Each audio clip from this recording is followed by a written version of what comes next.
Welcome to the Common Man Football Show. My name is James Cobern, and today's episode we're going to be talking about the top 7 quarterbacks at the Elite 11 competition this year. And the Elite 11 competition is essentially one of the most prestigious high school competitions out there. Everybody talks about it every single year, and it's one of the big ones. It's called the Elite 11 for crying out loud. So it's that, and the way we're going to get to the top 7 is with high school production data. And I know some years high school production data. What the heck is that? Well, high school production data is essentially a score at the high school level where it takes into account the touchdown to interception ratio and the completion percentage compared to all their peers since the 2004 high school class. And we're talking 6,000 plus high school players.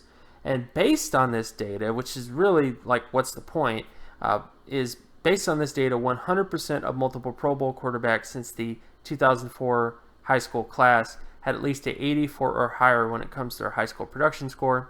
So everybody from Cam Newton, Russell Wilson, Andrew Luck, all those guys, even Matt Ryan, had at least 84 or higher when it comes to their high school production score.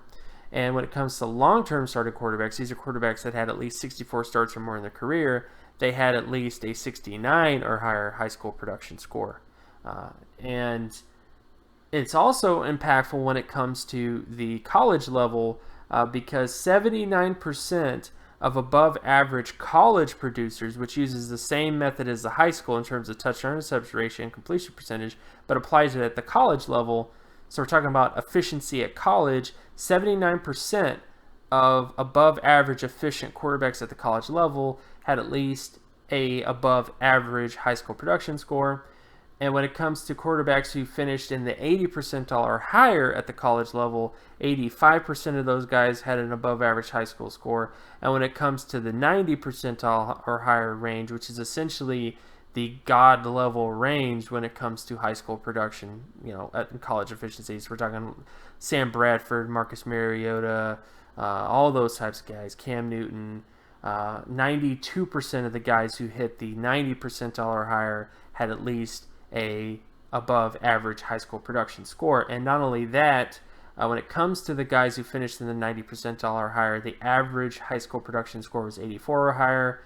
And when it comes to the 80 percentile or higher, the average at that range was 78.8 or higher. So essentially, the high school production and the college production kind of match each other a lot. And yes, there is development that can happen with high school quarterbacks. And I do understand that that's the main criticism that many people have about this is, what about development? What about this? But when you look at the development at the highest level, at the NFL level, it's clear that you want guys who have 84 or higher on high school production if you want Pro Bowl outcomes. It's clear that you want 69 or higher when it comes to starter outcomes.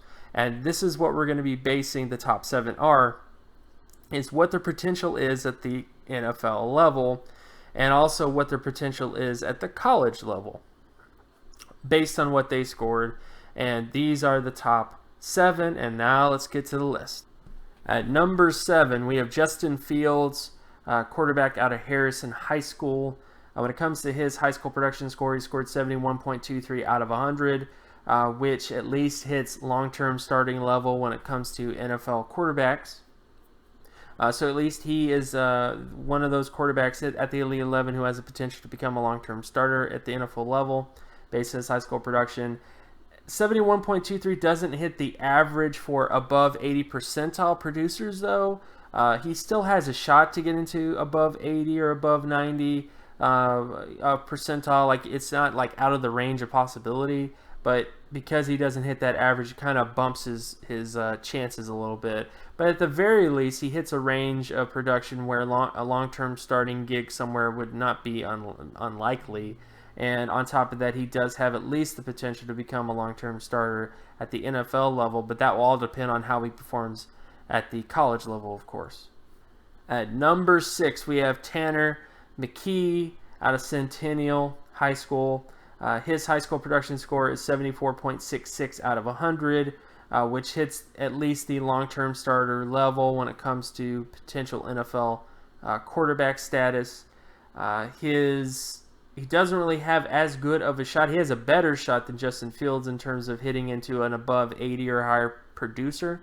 But 74.66 is a little low on the low side, but at least he's higher than Justin Fields, and that is why he's number 6 on this list.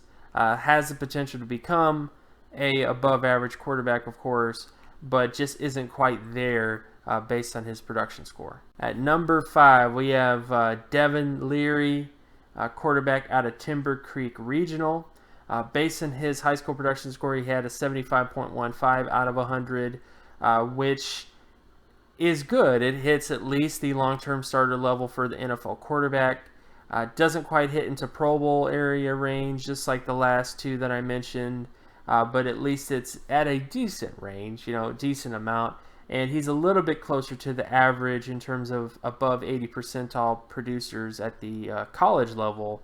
Isn't quite there yet, but he still has a shot to hit into that range. And it's fine.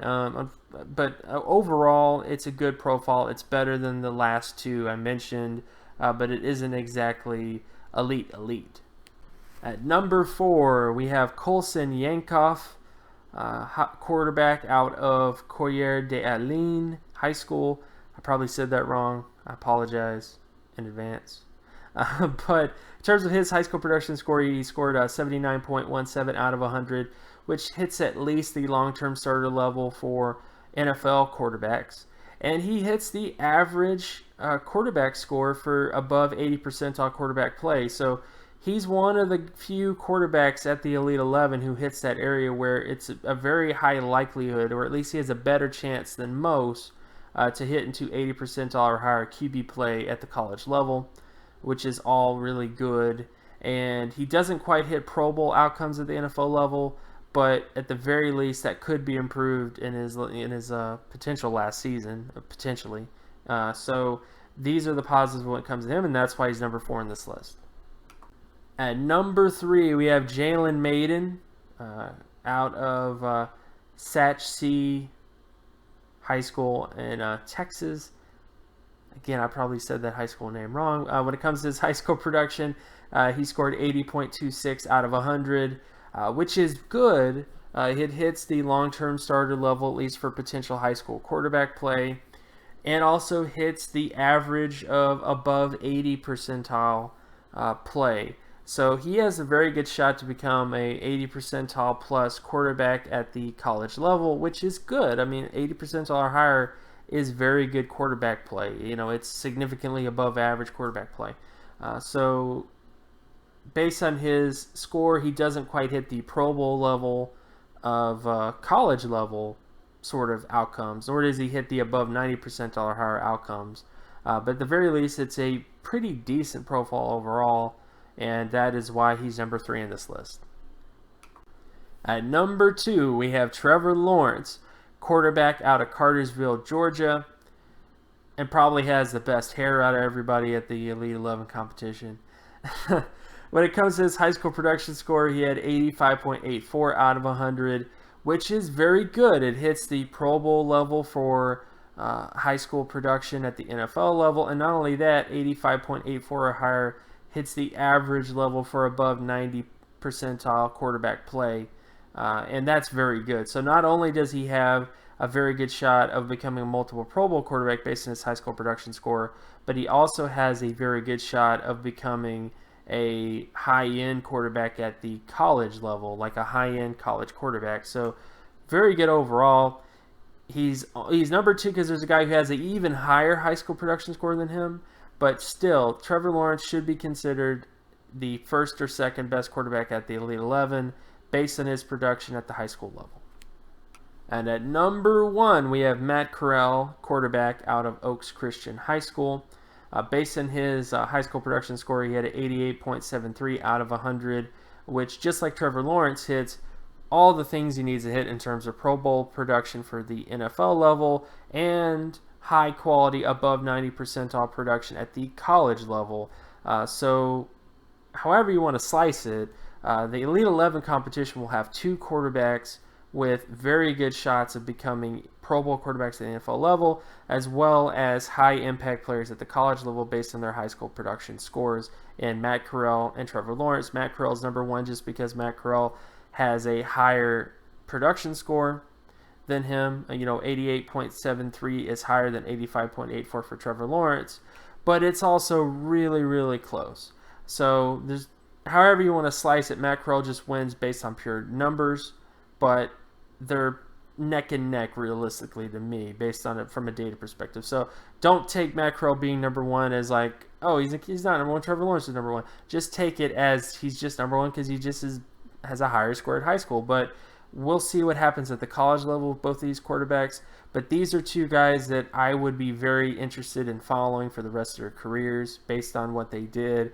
And also, I'm really interested to see how they turn out when the Elite 11 competition ends. This concludes the top 7 quarterbacks at the Elite 11 competition this year. My name is James Cobern. You can find my work at draftcoburn.wordpress.com. You can also follow me on Twitter at Geometrics. And if you like this content and you want more content like this, be sure to leave a like and subscribe. And tell me, who is your favorite quarterback at the Elite 11 competition?